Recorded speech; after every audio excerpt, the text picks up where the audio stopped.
Hi, Carl and Mary. Very good to see you guys again. Thanks a lot for taking the time to meet with me today. I know we only have a limited amount of time. We have about 20 minutes.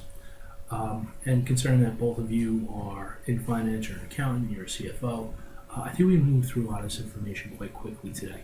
Please stop me if you have any questions at all. Thank you so much for providing me with all that financial information. From the different statements that you have, from your 401k, bank statements, insurance policies. And so what I've been able to do is organize all of that information into several different formats, documents, and pie charts. It's going to help us dissect your current financial position and also talk about building a secure financial future for you guys. Before we get started today, I was wondering if you guys had an engagement letter that I sent you home last time. Oh, thank you very much, Carl. I appreciate that.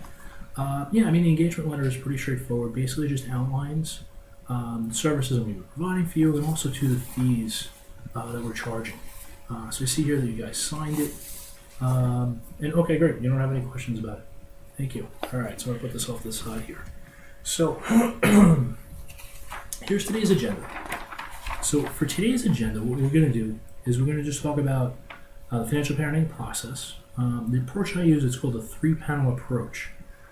Next, we're going to analyze your current financial position and compare it to industry standards.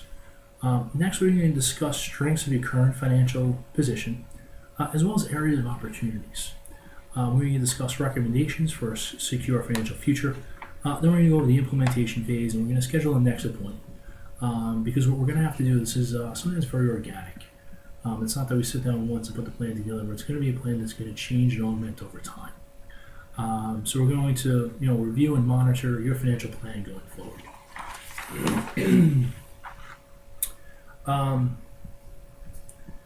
With the financial plan and with this planning process, it's a little bit similar like going to the doctor. I recently went to the doctor for a checkup, thinking I was going to get a great, clean bill of health.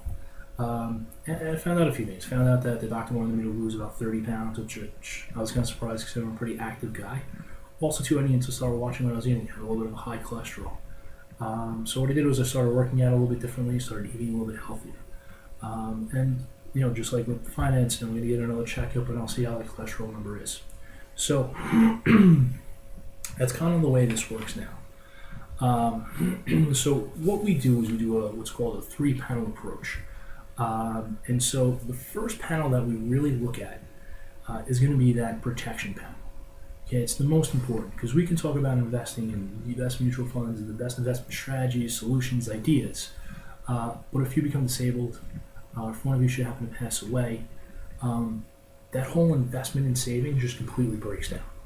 Okay, so the most important thing in the cornerstone of a financial plan is having that protection in place.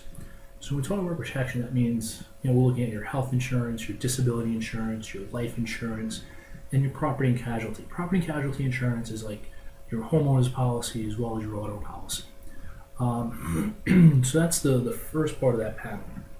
The second part of the panel is really your short-term, your emergency money, and what your current income statement looks like, and that's kind of the statement of cash flows.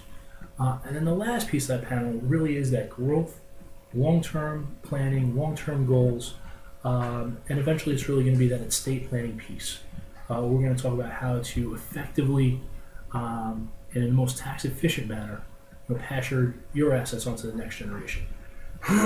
So you guys are really in that accumulation phase right now.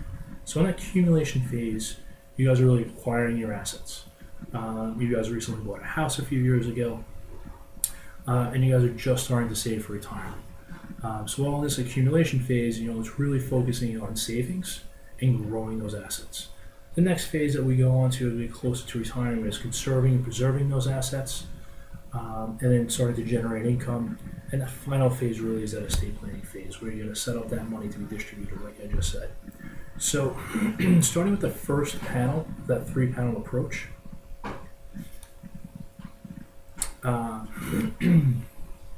is the insurances. So I've looked over the insurances, and I see here that you have insurance with a credit union. I think that's great. I know you guys get it for free. It's a small amount. It's $10,000 each. But it's not really something I think you really rely on. It's really not enough. The rule of thumb with insurance is you want to have somewhere between 10 or 12 to 16 times your income. Because what you need life insurance to do is you need to replace your economic value to the family. I know right now your family is just the two of you, but you guys are talking about having kids and looking to expand. So life insurance is really important to get earlier on in life.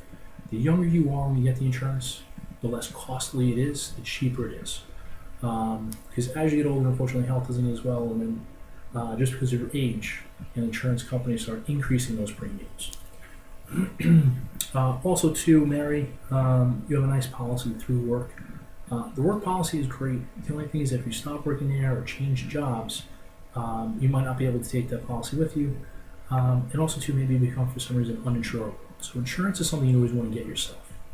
So looking at your income, what I'd recommend, Carl, is for you to get a $500,000 policy and a 20-year policy at that. So that policy, it's only going to be about $420 a year. And think about it, $420 gets you $500,000, which puts you in between that 12 to 16 times income range. Mary, what I want you to do is actually work gives you a really cheap insurance. So for an extra $100 a year, you get $325,000 worth of term insurance. I would definitely take it. It's a really good deal. But I would also buy an additional policy for $500,000. It's only going to cost $400 a year. And as we talk about your budget, I'm going to talk about how we can find the money to definitely pay for these policies. The next one that we have here on the docket is disability insurance. Mary, once again, you have great disability through work. Covers 60% of your income should something happen to you. And to my understanding that they're taking this out on an after-tax basis, so that 60% comes to you tax-free. So it's pretty much replacing your income should something to happen. So I was very happy to see that. Carl, I know your business is really smaller. You're one of the owners in the business. You don't have any disability insurance now. So I strongly recommend that you get disability insurance. Even more so on life insurance. People are much more likely to become disabled than they are to die. So I was able to just price out a quick estimate for a disability policy for you. It's going to run about $900 a year, and it's going to be 60% of your salary should something happen to you, and it's going to cover you until age 65. Okay, and it's for your occupation. So if you can no longer be a CFO of a company or work like a desk job very similar to yours, the insurance company is going to pay you until retirement. We have your health insurance. You get that through Mary Health Insurance is more than adequate. I was very happy to see that. Now we move on to property and casualty. You guys currently have an HO2 policy for your homeowners. HO2 just covers certain known perils. Okay, I usually like my clients to have the more expansive definition of an HO3, which covers everything but certain things. It's only a small difference in price. I think it's an extra $100 per year, which once again, when we talk about your budget, I think you guys can definitely afford. This is one of your largest assets, and you do want to protect it. For an extra $100 makes a huge difference. The other thing that we wanted to add, or I'd like you guys to add to your homeowners, it's what we call a PULP policy, or it's a personal liability insurance. What this insurance is, it's about $200 a year for it. It covers you in case you're sued. God forbid you're driving down an icy road in the snow, your car skids and hits somebody, and they sue you.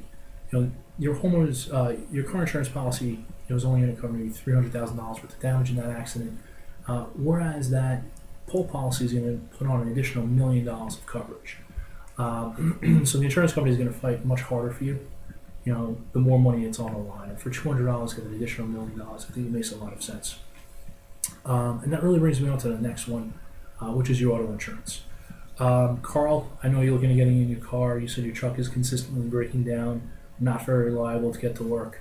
And I noticed that you have full coverage on it.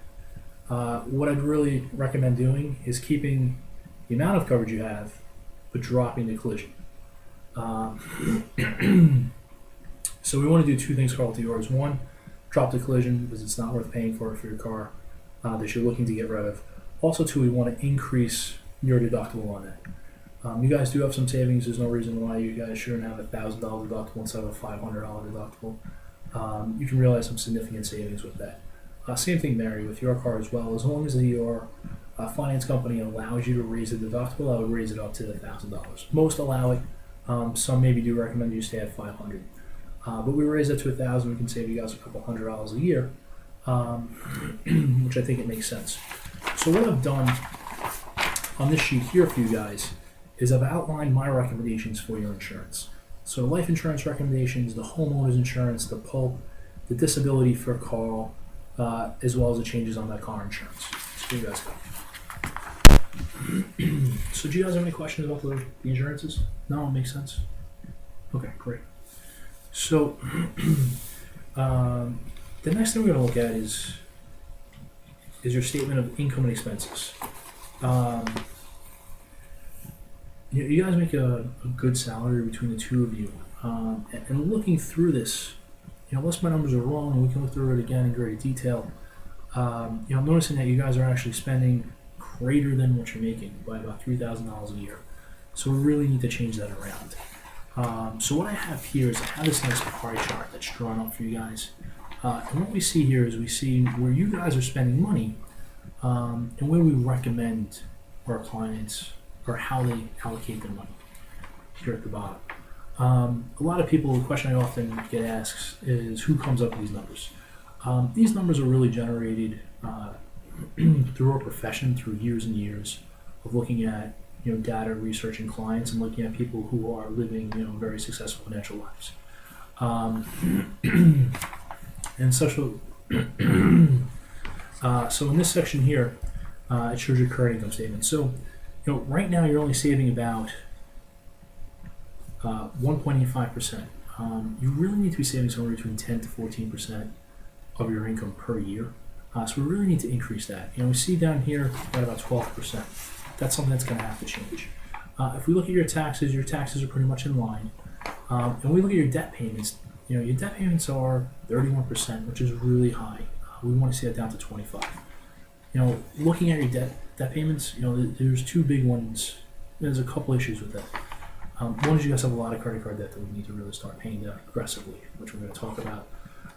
The second is that you guys bought an expensive car, which you guys are currently paying off. And the last one is your mortgage. I was looking at the interest rate on your mortgage, and your mortgage rate, it's quite high. It's above 7%. Rates have really been coming down. And looking at current rates right now, you get about 5.25% for another 30-year mortgage. Should we do that, you're going to save about $200 per month just on your primary mortgage, and we can do the same thing and refinance that secondary mortgage as well. So we're going to have to definitely sit down with the lender, preferably your lender because you guys don't have a lot of equity inside the house, and see if we can get you guys a savings there. So I think paying down the credit card aggressively, refinancing your mortgage is going to help get that number in line here. Your insurance is actually kind of a small piece of the pie. That's because you're underinsured, which we already spoke about. And the other piece that's a little significant is your spending. When I looked at that, you guys are spending about $15,000 on entertainment a year, and an additional $10,000 in miscellaneous, or $10,800 in miscellaneous expenses. So that's about $25,000 of discretionary money. Considering the phase of the life that you guys are in, you guys are talking about having a family.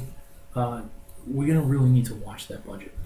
It goes back to what I said, which, talking to my doctor about cutting out some of the cholesterol and cheeses I like. Unfortunately, this is an area that we're going to have to trim.